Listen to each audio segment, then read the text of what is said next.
Hello, എല്ലാവർക്കും സുഖമാണെന്ന് കരുതുന്നു. ഒരിക്കൽ കൂടി എല്ലാവർക്കും അനുജാറോസ് വ്ളോഗ്സിലേക്ക് സ്വാഗതം. ഇന്നലെ ഞങ്ങൾക്ക് ബോൺഫയർ നൈറ്റിൻ്റെ ആഘോഷമായിരുന്നു.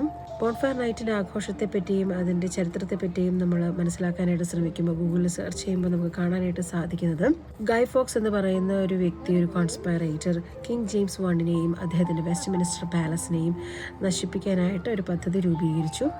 പക്ഷേ ദൈവാനുഗ്രഹം കൊണ്ട് രാജാവിനും അദ്ദേഹത്തിൻ്റെ കൂടെയുള്ളവർക്കും അതിൽ നിന്നും രക്ഷപ്പെടാനായിട്ടും, അല്ലെങ്കിൽ ആ ഒരു പദ്ധതി പ്ലോട്ട് അവരെ നശിപ്പിക്കാനായിട്ടുള്ള ആ ഒരു പ്ലോട്ട് അവർക്ക് മനസ്സിലാക്കാൻ, അതിൽ രക്ഷപ്പെടാനും സാധിച്ചു എന്നാണ് നമുക്ക് മനസ്സിലാക്കാൻ സാധിക്കുന്നത്. അരമണിക്കൂർ തൊട്ട് 1 മണിക്കൂർ വരെയുള്ള ഒരു തീകായലിൻ്റെ ഒരു അനുഭവമാണ് ഈ ബോൺഫയർ എന്ന് പറയുന്നത്, ചുരുക്കത്തിൽ പറഞ്ഞാൽ. അപ്പോൾ ഫയർ സ്റ്റിക്സ് ഇട്ട് കത്തിക്കുക, നമ്മളതിന് ചുറ്റും നിന്ന് അത് എൻജോയ് ചെയ്യുക. അപ്പോൾ തണുപ്പുള്ള സമയത്ത് ഇതൊരു വേറിട്ടൊരു ഫീലിംഗ് ആണ് നമുക്ക് നൽകുന്നത്.